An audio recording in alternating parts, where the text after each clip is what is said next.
Aku kan lagi scroll nih. Kayaknya aku lihat deh foto kamu lagi megang novel. Novel apaan tuh? Iya, benar. Oh, itu pada penasaran ya.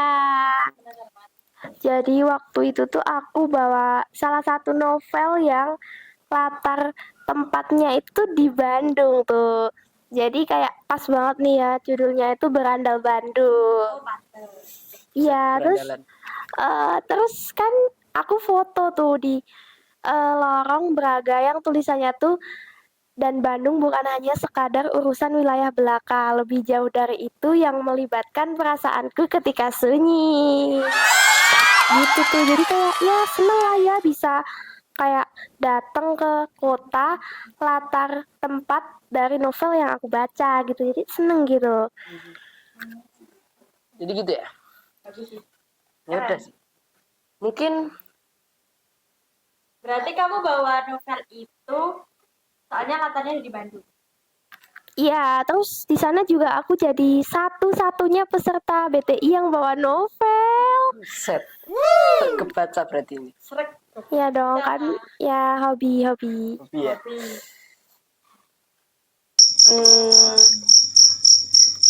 Apa lagi ya? Kayaknya kita udah nih. Yang tertunda 2 kali bahkan. Yaitu perjalanan pulang. Satu topik menjadi kemana-mana.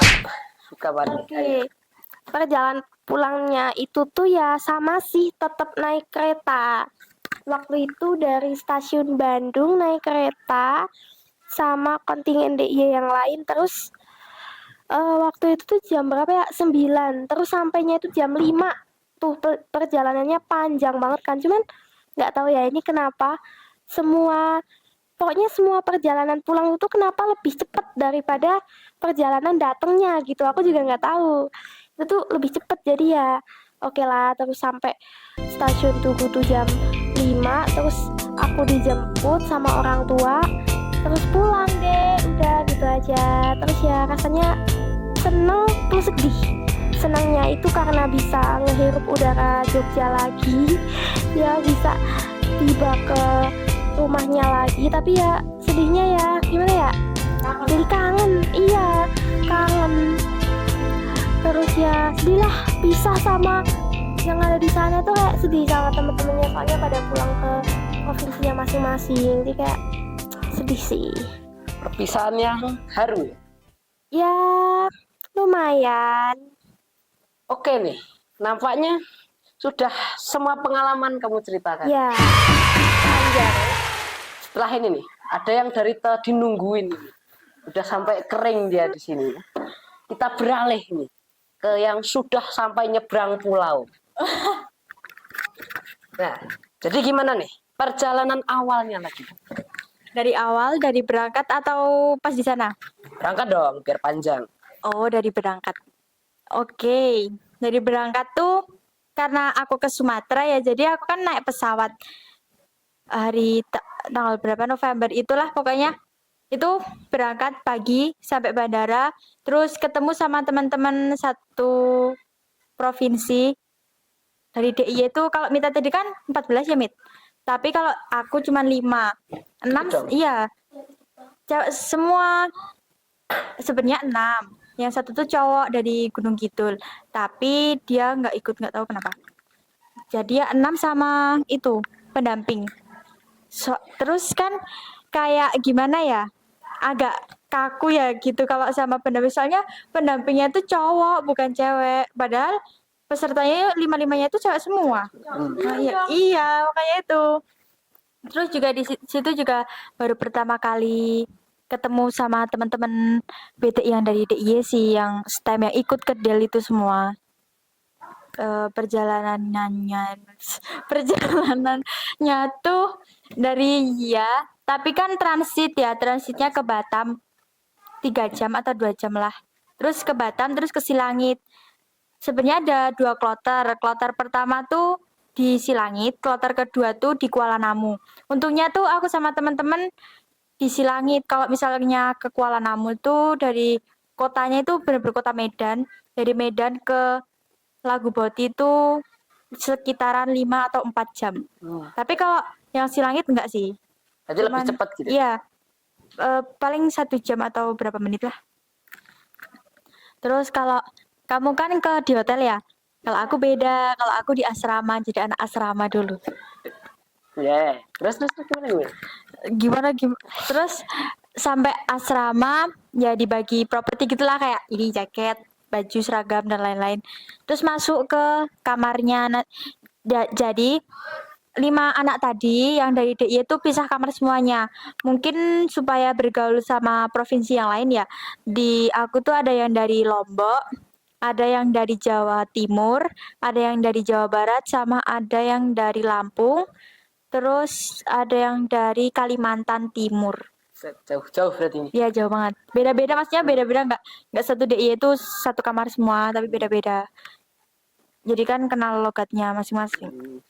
Berarti tuh kamu kenalannya tuh di kamar asramanya gitu. Iya, di kamar asrama. Tapi yang 2 orang yang dari NTT sama yang dari Lampung itu dia sampai di asrama tuh sekitaran jam 12 malam atau jam 2 malam. Soalnya dia kan dari Kuala Namu, jadi per 5 jaman gitu. Jadi baru kenalannya pagi. Soalnya kan setiap pagi tuh kayak senam gitu loh. Senam atau jalan sehat. Jadi pas pagi di Del itu nggak cuman ada kampus, tapi ada SMA Del juga. Sebenarnya aku juga nggak tahu sih Del itu apa. Maksudnya Del itu gimana gitu, maksudnya itu artinya itu apa gitu loh. Hilman? Bukan Hilman. Ya. Berarti kegiatan kamu tuh aktifnya dari jam berapa di kampus? Setelah dari asrama ke kampus tuh ngapain? Oh, kalau dari asrama ke kampus tuh sekitaran 15 enggak sih, 10 menit. Enggak. 8 menit, 10 menit. Detail banget ya. Ya, pokoknya tuh enggak kayak dia tuh tadi berapa kamu? Sekitar ya 30-an. 30. Kalau aku cuma 10 apa 8 menit sampai deket soalnya. Jalan aja sampai. Iya, deket banget. Dari asrama deket banget. Kamu kegiatan di kampus tuh dari jam berapa sampai jam berapa sebelum kembali ke asrama? Kalau aku dari asrama tuh jam 8, terus jam 8 sampai jam 5. Itu kegiatan kayak belajar, terus berkunjung gitu ke industri. Terus habis itu jam 5 itu pulang ke asrama buat persiapan pribadi, mandi dan lain-lain, sama makan. Habis itu balik ke asrama lagi. Sekitar jam berapa ya? Jam 7. Nanti pulangnya jam 9. Soalnya ngikutin team building gitu loh, kayak refresh pikiran setelah belajar gitu. Kalau Mita kan menyatu dengan digital ya? Iya. Kalau aku menyatu dengan alam. Anak alam berarti ini. Ya, alam. Apa itu? Soalnya tuh banyak kegiatan yang di luar gitu loh. Misal, ya, jadi jam 7 ya jam 8. Jam 8 sampai kan hari pertama tuh kayak pembukaan dulu, terus keliling kampus, main-main ke kampus, coba lihat-lihat sekitar lingkungan kampus. Terus, nah, dari jam 8 sampai jam 12 itu pelajaran biasa kayak tentang lingkungan, matematika, dan lain-lain itu. Terus setelah itu dibagi kelompok gitu loh biasanya. Kan kalau gitu buat proyek gitu loh. Nah, proyek pertama tuh kayak mengamati lingkungan gitu loh. Jadi setelah pembelajaran kita tuh berangkat ke satu pantai yang ada di Lagu Boti, namanya tuh Pantai Bulbul Balige. Tahu artinya nggak apa itu? Enggak. Aduh ya udah. Aduh, aku nggak tahu banget, please. Aku cuman tahu ke sana. Jadi itu bukan pantai sih sebenarnya, tapi namanya Pantai Bulbul Balige. Soalnya kan itu danau. Terus di situ tuh kita harus ngamatin, misal lingkungannya kotor, terus habis itu apa ya? Kayak masyarakat tuh di sana ngapain gitu loh. Tapi aku nemunya abrasi itu loh, kayak yang tanah yang mungkin ke bawah air ya mungkin. Ini ke bawah air. Bukan ombak sih, soalnya kan itu danau. Danaunya panjang banget.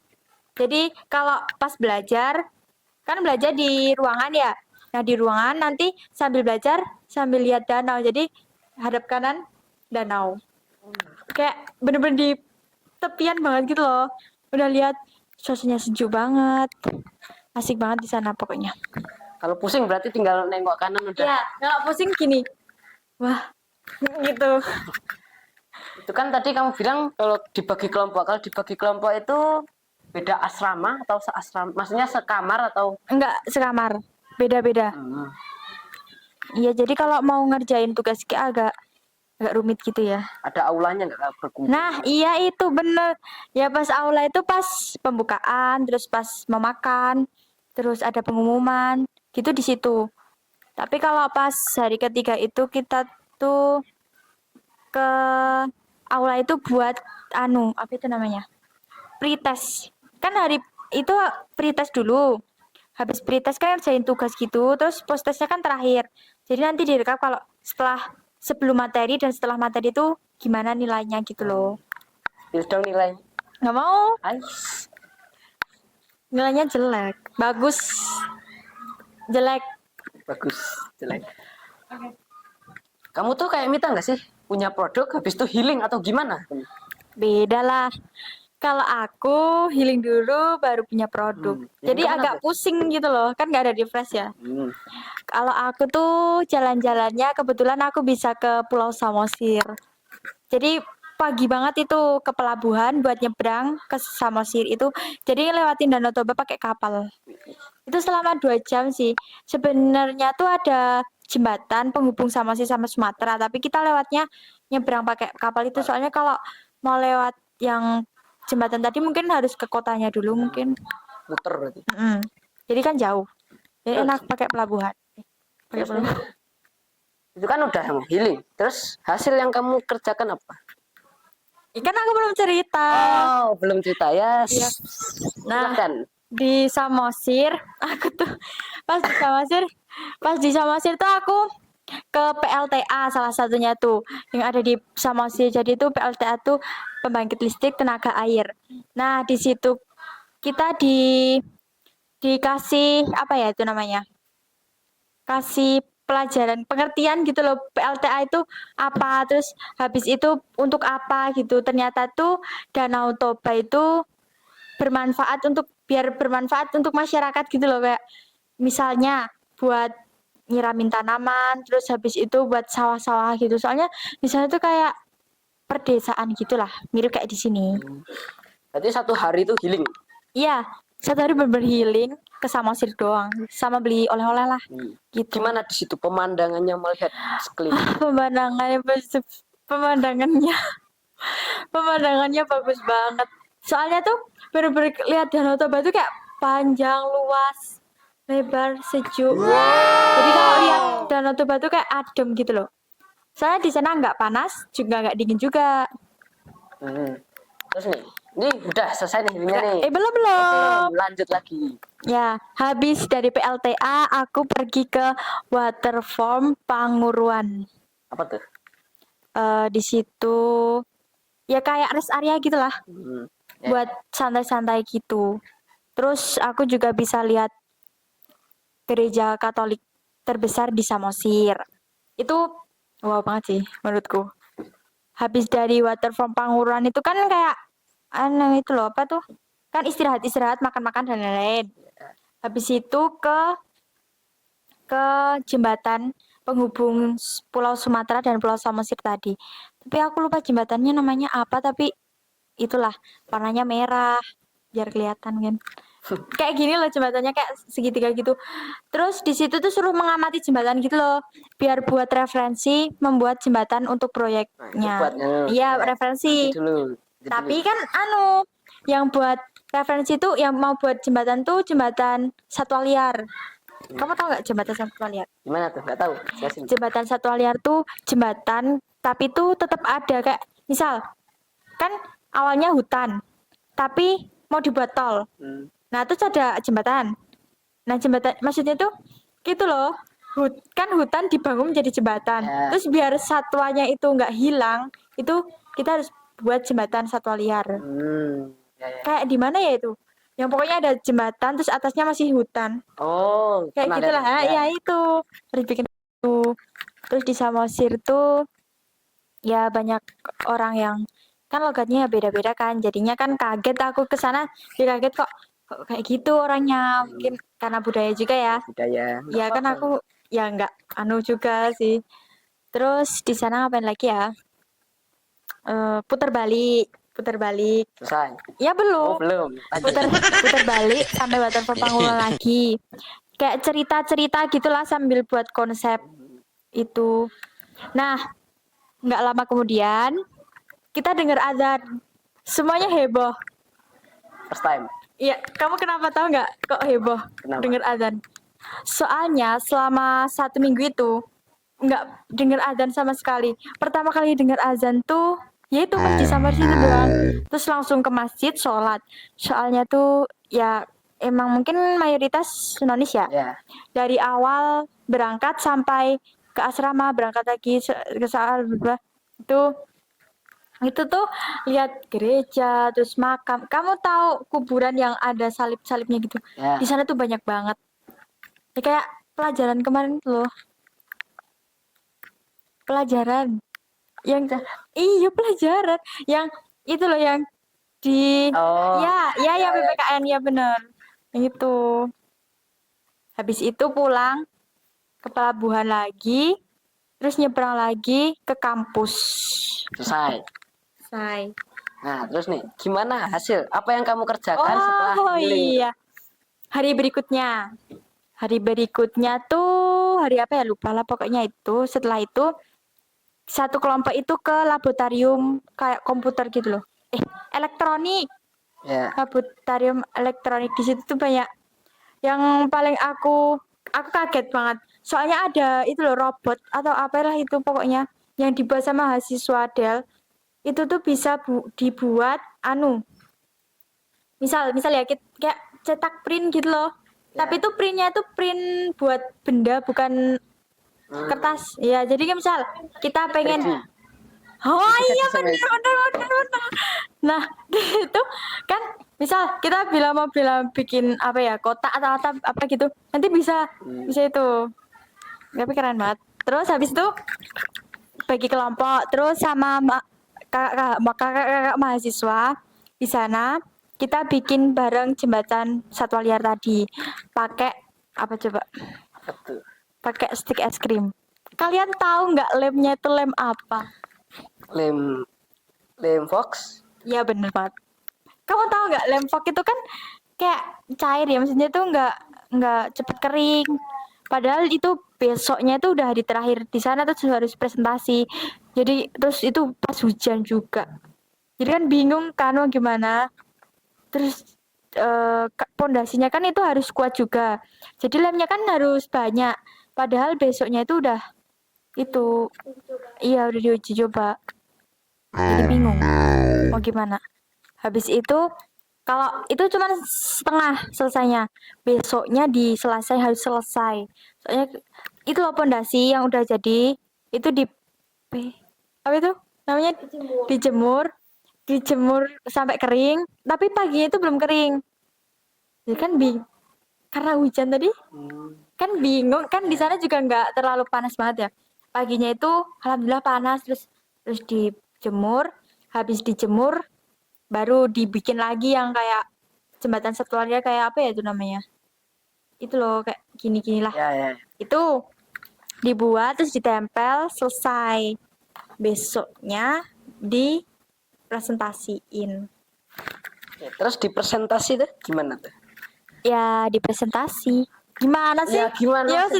maksudnya kan kalau dipresentasi kan itu ya, apa itu namanya? Pamer. Dipamerkan, ditunjukkan sama teman-teman yang lain. Itu jadi jadi kan per kelompok ada jembatan masing-masing. Nah, jembatan masing-masing itu maju satu-satu terus uji ya. Pakai apa tuh ujinya? Diuji itu pakai apa itu namanya? Batu gede-gede gitu loh. Kayak batu bata dan lain-lain. Itu sampai nunjukin angka berapa gitu kalau ditimbang jadi berapa gitu. Sampai patah, nggak kuat. Sampai bener-bener mau patah gitu. Ya, terus punya kamu dapat berapa kilogram? Aku tuh dapat 33,77 kilogram. Buset. Jadi kayaknya kalau buat anak kecil itu naik situ kayak nggak bakal deh. Kan 33. Keren. Paling berat Pak, yang Paling berat keren dong. Terus Update dong. setelah presentasi kita ngumpulin apa ya, satu kertas kayak buku gitulah, buku kecil. Itu tuh sebenarnya udah dikasih dari awal buat nulis kegiatan sehari-hari di sana gitu loh. Terus di sana tuh itu bukunya kan udah dikumpulin, terus Ya. dinilai, dibalikin terus diumumin.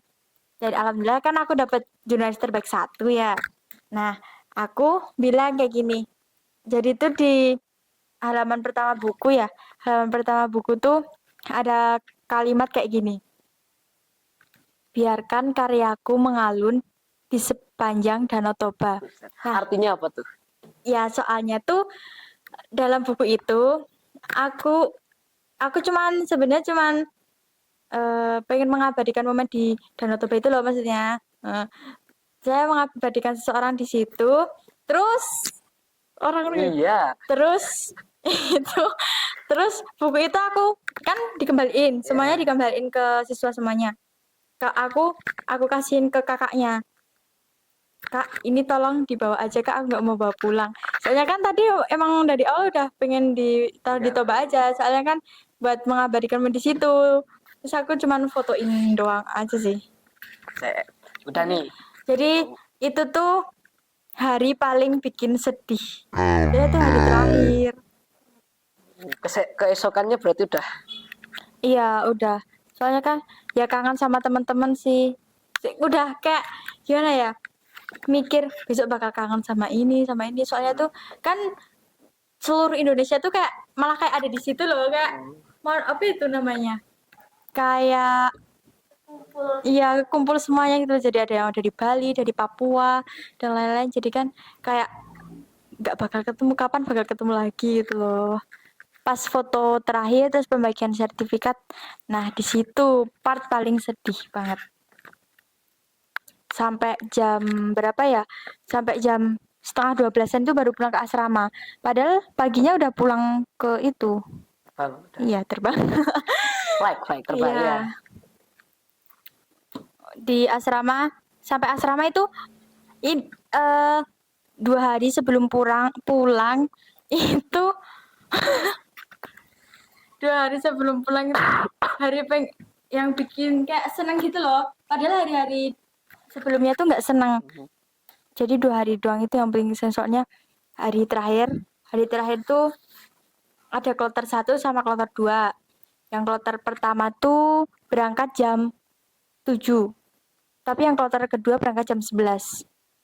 Nah, di situ semua udah pamit sama kakak-kakak yang ada di asrama, udah kayak aku mau pulang kak gitu.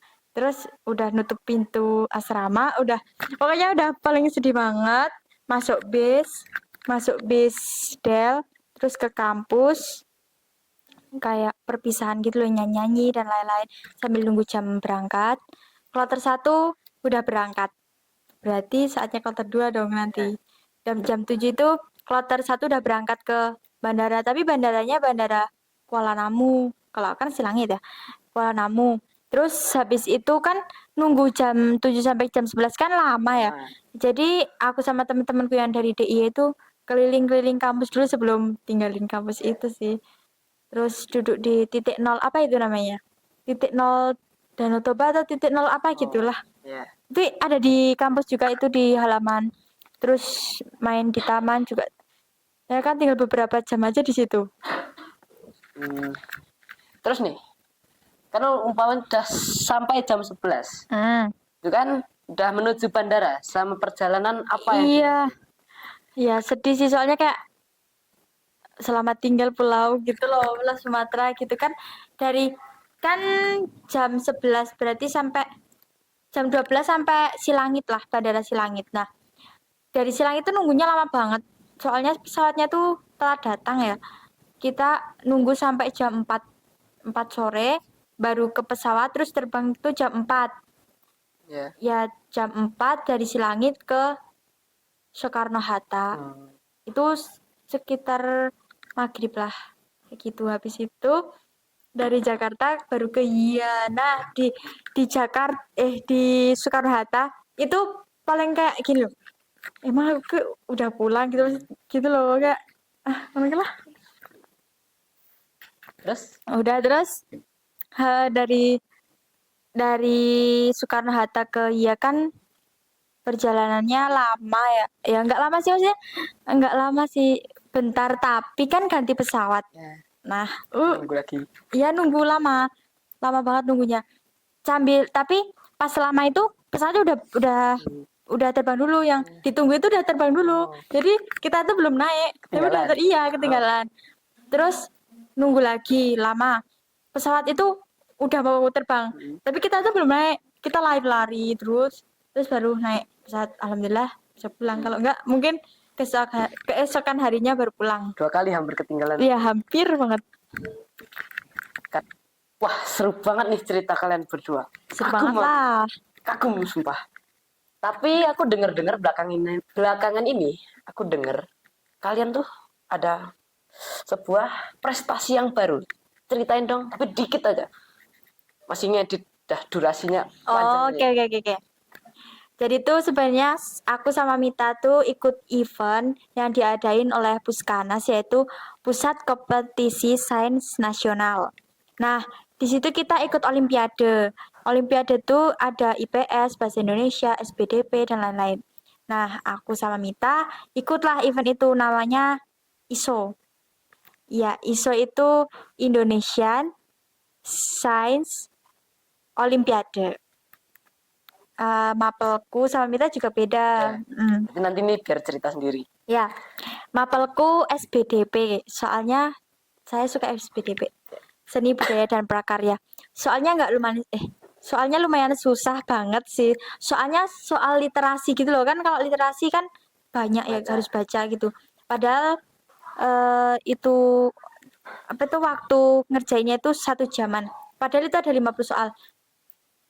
Kan panjang, harus teliti juga toh. Tapi alhamdulillah dapat Mit. Berapa hari itu? Satu hari. 1 hari doang. Iya. Jamnya juga beda. Jam 11 sampai jam 12-an. Dapat apa tuh dari situ? Alhamdulillah kan dapat medali emas dong. Sama dapat sertifikat juga. Terus kalau kalau beruntung bisa dapat beasiswa juga sih. Sekarang Ceritakin dong. Yang ini tadi yang ISO. Oke, siap. Kalau aku mapelnya tuh bahasa Indonesia, soalnya itu mapel favorit aku, bahasa Indonesia. Dan kita tuh ya harinya sama sih, waktu itu Minggu ya. Ya harinya, ya kalau aku jam 1 sampai jam 2 siang. Dan soalnya juga ada 50 dan namanya bahasa Indonesia sudah pasti banyak literasinya. Tapi nggak apa-apa. Dan alhamdulillah ya, sore deh Pak. Aku juga dapat medali emas. Oke, sebelum kalian pulang, aku mau denger dong motivasi atau kata-kata kalian untuk teman-teman atau adik kelas yang ingin berprestasi seperti kalian. Oke, jadi untuk teman-teman dan juga adik kelas semuanya, motivasi dari aku sih ya berani mencoba aja sih, berani ngelakuin apapun gitu. Kayak kalian tuh apapun tuh dicoba, terus kalian nikmati aja prosesnya. Untuk hasilnya kalian tuh pikir belakangan, jadi kalian jangan pesimis duluan, kalian harus tetap optimis aja sih. Sesusah apapun kalian tuh jangan takut salah. Kalau misal salah ya kalian coba. Kalian jangan pernah berpikir untuk menyerah guys. Terus aja kalian coba. Itu sih kuncinya. Kuncinya itu tuh berani mencoba. Lalu rata, tetapi dia berjanji berikan kekuatan. Jangan pernah menyerah, jangan berputus asa. Mujizat Tuhan ada saat hati menyembah. Jangan pernah menyerah, jangan berputus asa.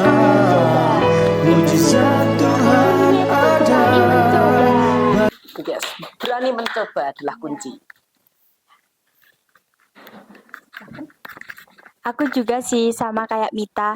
Yang penting tuh kalian berani mencoba. Soalnya dari keberhasilan kecil bisa mendapatkan dari keberanian kecil bisa mendapatkan keberhasilan yang besar. Sudah. Oke, teman-teman, terima kasih sudah datang menjadi bintang tamu yang sangat menarik, sangat berprestasi dan menjadi apa ya? Menjadi inspirasi, motivasi bagi kita semua. Terima kasih. Mungkin segini saja.